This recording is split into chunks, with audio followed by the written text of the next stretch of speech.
대표님 이쪽으로 나와주세요. 제가 지난번 국감에서도 MBK 경영 행태에 대해서 지적을 하고 그때 고려해안이었고 또 사모펀드 먹튀 운영에 있어서도 버스 준공영제 얘기하면서도 문제가 있다라고 얘기를 했는데 그때 제가 금감 원장님께도 순기능을 제외하고 이런 악질적인 한마디로 투자 형태에 대해서 좀 대응을 해야 된다라고 얘기를 드렸었습니다. 예, 기억. 그때 금감 원장님께서도 대책을 강구하겠다라고 답변을 주셨고요. 그래서 연구용도 발주했고 지금 뭐 여러 가지 검토 중에. 예, 이 지금 사모펀드 관련해서 정말 사회적으로 큰 문제인데요. 지금 홈플러스 임직원이 19,500명 수준이고 입점 기업이 8천여 개, 납품업체까지 하면은 경제활동 인구가 대략 한 10만 명 정도로 추산이 됩니다. 혹시 김광일 대표님 홈플러스 회생 이후에 매각하실 겁니까? 아니면 정상 운영하실 겁니까? 저희한테 권리가 없고 회생계획 법원에 승인받는 거에 따라 되어 있습니다. 일단은 정상 영업, 정상 운영하는데 일단은 예. 그러니까 회생 법원에 있는 건 알고 있고요. 그 이유를 얘기하는 거지 않습니까? 지금으로선 저희가 어떤 계획이 있는 건 아닙니다.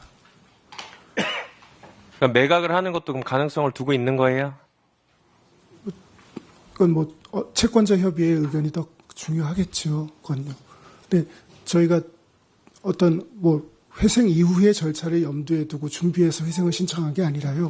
네. 부도 날까봐 급히 회생을 신청한 거거든요. 알겠습니다. 아까 다른 의원들께서 다 지적을 해주셨고, 신용등급 하향 조정이 됨에 따라서 금융조달 비용이 상승한다고 뭐 예상돼서 기업회생 신청을 좀 했다. 근데 신용등급 하락이 기업어음 발행이나 금융 문제로 이어진다는 결론이 없다는 것까지 다 얘기가 나왔습니다. 일반적으로 우량채로 인정이 되고, 이게 기업회생의 주요 원인이 된다라고 주장하기엔 인과관계가 좀 약해요. 근데 이 절차를 한번 살펴보면요. 회생 신청을 보면은 자정이 조금 지나서 0시 3분에 하셨어요. 맞죠? 예, 뭐 그렇습니다. 네. 내용 잘 모르세요? 뭐 그날 뭐 늦게까지 밤을 새워가면서 신청서를 준비하고 준비된 대로 넣었기 때문에 그 시간이 맞을 겁니다. 네, 당일 11시간 만에 개시 결정을 받았어요. 근데 우리 의원실에서 파악을 해보니까 24년 법원에서 기업회생 개시 결정 걸리는 평균 기간이 어떻게 되는지 아십니까? 제가 이번에 개시 결정 받으면서 들은 바로는 하루 만에 나온 게 가장 빠르다고 들었습니다. 네, 평균 시일이 47.4일이에요. 이게 작년부터 위기설이 있었던 건설사들도 보면은 신동아 건설이 16일, 대우조선 해양건설이 14일, 오늘 얘기 나왔던 삼부토건도 10일 소요됐어요. 근데 어떻게 3일 만에 서류를 준비해서 법원이 바로 개시 결정을 내리는지 참 의문이 듭니다.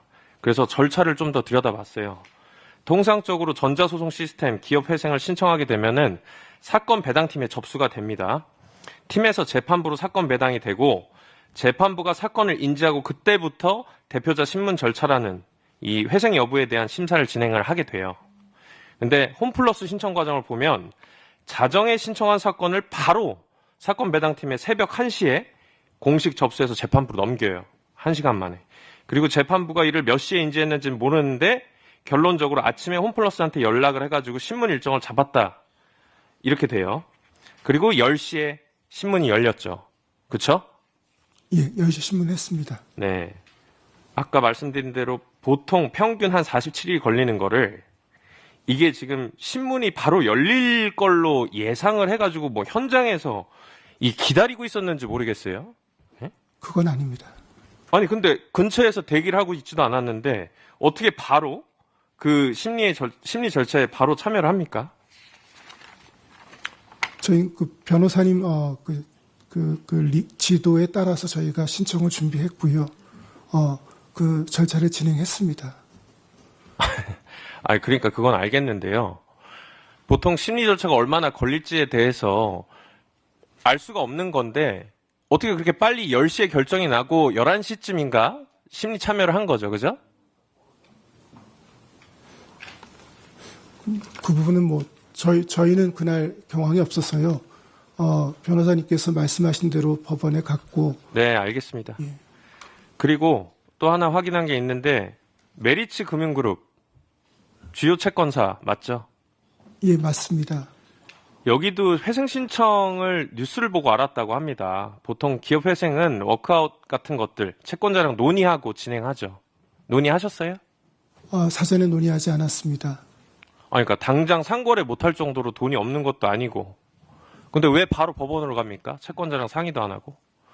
송구하지만 작년에 팀원 위F 사태를 보면서 부도가 난 다음에 회생하는 건 늦다고 생각했고요. 부도 위험이 있으면 빨리 대책을 세워야 된다고 생각했습니다. 송구합니다. 뭐 그런 것도 있고 일각에서는 이런 얘기도 있어요. 메리츠 금융그룹에서 1.2조 원 차입한 거. 이거 고금리 금융부채에 대한 이 차환 비용이 증가하니까 기습적으로 신청한 거 아니냐. 이렇게도 충분히 생각할 수 있을 것 같은데 어떻게 생각하세요? 그런 의도는 전혀 없었습니다. 그리고 우리 존경한 민병덕 의원님이 아까 지적을 해주셨는데 3월 4일이라는 날이 입점업체 1월분 판매대금 지급하는 날이었죠. 예, 맞습니다. 근데 하필 3월 4일에 회생 신청을 또 해요. 이것도 생각한 바 없습니까? 저희가 그 당시엔 경황이 없어서 송구합니다. 경황이 없고 송구하다는 얘기 좀 그만하세요. 제대로 된 답변을 못하면 맨날 송구하다는 얘기만 합니까? 이거 기업회생 신청 사유도 석연치 않고 채권자 논의도 안 하고 자구책도 없고 이게 대국민 기만극 아닙니까?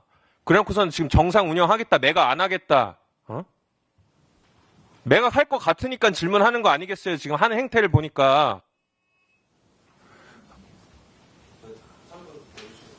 마무리하고.